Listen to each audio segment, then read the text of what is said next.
In this lesson, we're going to take a more in-depth look at Maya's viewports. Earlier on, we showed you a brief introduction, single video, over how you could handle some basic navigation in these viewports, get around your scene in a very simple manner. But seeing how it's going to be the viewports where you're going to spend pretty much all your time when constructing 3D scenes inside of Maya, Indeed. It's a good idea to find out just a little bit more what they have to offer. And even if you don't use it all, at least you know it's there so that when the circumstance rolls around that you need it, you can get it. That's right. So we're going to start off in this video by taking a look at some of the more advanced methods you can use to navigate around the viewport. So for starters, you're already familiar with holding down the Alt key and left mouse dragging to tumble, middle mouse dragging to pan, and right mouse dragging to dolly. And if you happen to be old school and used Maya in the past, the Alt, left, and middle mouse button still works for the dollying in and out. Alt, left, middle, no school like the old school. That's right. And all that. I used to actually I know they switched up to using right mouse several versions ago. Yes, they did. But and I never got into it. I always used Alt, left, and middle, and then I started using Motion Builder, where Motion Builder just supports right mouse, and that was it. After that, I only use right now. So there's also another way that you can take a look at navigating using hotkeys, and that is also holding down the Shift key along with your Alt and your mouse button. Right. And what that's going to do is constrain your motion to a single axis, at least for the tumble and pan operations. And this can be very handy when you're needing to rotate around something and you don't want to change the plane that you're currently sitting on with your camera. Sure. Well, maybe we should bring in something to rotate around. Let me go ahead and grab, I don't know. I want a polygon. I don't know why. I just really, really want a polygon. So fair enough. Here we go. Here's my polygon box. And if I hold down Alt and I left mouse drag, of course he's tumbling up, down. Yeah. He's not staying on a perfect axis around it. But if I hold down Alt Shift and then I hold down the left mouse button and drag left and right, look at this. Perfect. Stays right on the same plane. I can even move the mouse up and down like so, and you'll notice that I'm only staying on this one plane. That's right. So I've constrained my motion to that plane. And the way it works is once you hold that Shift key down, of course you've got Alt down, the first direction which you move your mouse is going to be the direction you're going to get locked to. That's right. So there you go. You can also do this with middle mouse for panning, so I can hold down Alt, Shift, click and drag with the middle mouse, and now I am just panning to the left and to the right. Even though you see his mouse going up and down, that's irrelevant. I can also move up and down if I want to. If the first motion that Maya detects is up and down, then that is the axis to which you will be constrained. Also, if you didn't know, you can use the mouse wheel these days to zoom in and out. Yay! I'm still not used to that. I mean, that's something I'm still trying to get into, because that hasn't been around very long. With other apps, it's been around forever. But with Maya, it's new. With Maya, it's new. Yes, newer. Yes. New to me. So those are the main extra methods of navigation. Very, very handy, really for demonstration purposes. I mean, when I'm trying to show somebody my model and I need to do like a nice pan around, I can hold Alt-Shift and drag around it real quick and easy. But to be honest, when I'm modeling, man, it's just the old-fashioned Alt-Left. Let's just do it. Yeah. Now, we have some other navigation tools that are hidden away from us inside the View menu. So if you jump down to View inside your panel, like so, and come down to Camera Tools, you'll see we have a big, long list of these. Let me go ahead and rip off this menu so we can take a look at this. Each of those navigation operations that we just performed with Alt-Left, Alt-Middle, and Alt-Right, each have their own respective tools inside this menu so that you don't necessarily have to use a hotkey. If you want to actually activate a tool, such as the tumble tool. Now take a look at my cursor. It is just the little tumble icon, and I'm not holding any hotkeys down whatsoever. I'm just left dragging, and I'm tumbling around. Where would something like this be useful? Well, let's say you had a laptop, and you don't have a middle mouse button, and you needed to, let's say, track around a view or something.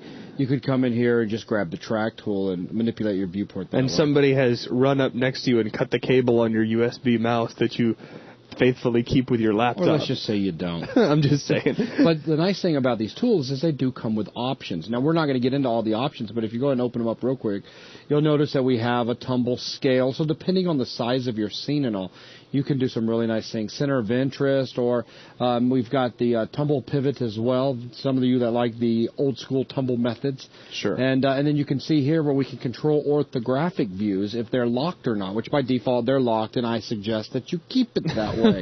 There's nothing more frustrating than tumbling an orthographic view. But you have a view. It's a user type view. That You don't want to say it, do you? I know, but I'm just gonna say it's a user type. It's a user view, which looks in a sense as if it has perspective. But it doesn't, because it's still really nothing more than an orthogonal view, so it's still flat. Yeah. So that's doing nothing but screwing with your head. Yeah, there's another application out there, a very popular application. Yeah. And it's called the user view. That allows you to create user views, which are basically tumbled orthographic views. And I think I found one use for those. Okay. And that is if you have two vertices that are right on top of one another in an orthographic view, you can rotate slightly so you can see them. I've done some logo work in the past where that ended up being very helpful. Sure. Where it needed a two-dimensional look, but at the same time had to have kind of a little bit of a 3D thing. Yeah, but it could not have a true perspective on it. I understand. And so that worked out pretty good. But with beginners going into it and they start using the user view in that particular app, I used to call it the idiot view, because you're an idiot if you use it and you're new to 3D. Sweet. Because you're really not treating your brain nice. What that boils down to is leave this locked for now. Don't unlock it. So down from here, we also have the track tool, and what this is just like holding down Alt and middle mouse, except now I'm dragging with the left mouse button and no hotkeys, because I've activated an actual tool dedicated only to tracking around. Right. Also called panning. We also have the dolly tool, which, as you might expect, is going to dolly us in and out. Again, I'm just dragging with the left mouse button, no hotkeys involved whatsoever. And I have the zoom tool. Now, this is a little bit different than the dolly tool, because this is actually zooming the camera in and out. The camera itself is not moving. Kind of interesting. Changing your focal length there. Changing my focal. In fact, I can show that. This is kind of jumping ahead just a little bit, but I'll go ahead and select camera. And you'll notice down here my focal length attribute is adjusting as I zoom in and out. So what does that mean in plain English? Picture a camcorder in your hands. You've got the zoom button. You're zooming in. You're zooming out. A wide-angle shot. That's right. A close-up. The difference between dollying and zooming is very simple. If you have a camcorder in your hand and you hit the zoom button to get closer to your object, you are zooming. If you take the camcorder and you run at whatever it is really, really quick, it'll get bigger and bigger. It'll get bigger and bigger but and bigger. Not because you're zooming. And then make sure, close the eye that's not in the little eyepiece and run as fast as you can. Straight into a wall.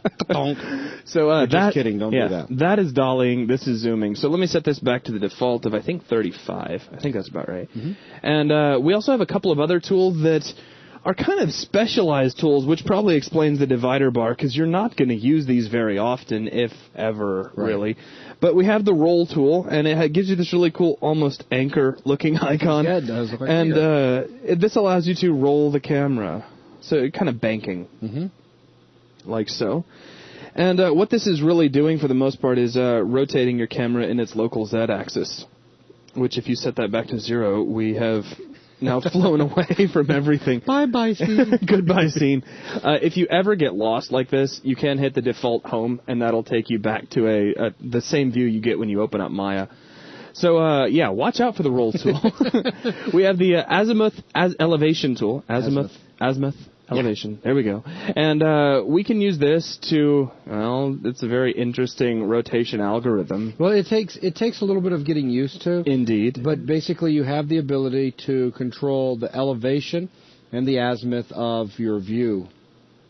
Yeah. Interesting. Well, actually, there is something kind of interesting about this. If you open up the settings for it, we have rotation type, yaw pitch, or azimuth elevation. Now watch this. If I take my settings and I crank them over, instead of the azimuth elevation tool, which is currently active, over to the yaw pitch tool, that's all that happens. They just switch the little radio button for you. Right. So now you're doing yaw and pitch, which is kind of like turning your head. So, you look up, you look down, you look left, you look right, and you get lost. And you're pitching. You get lost.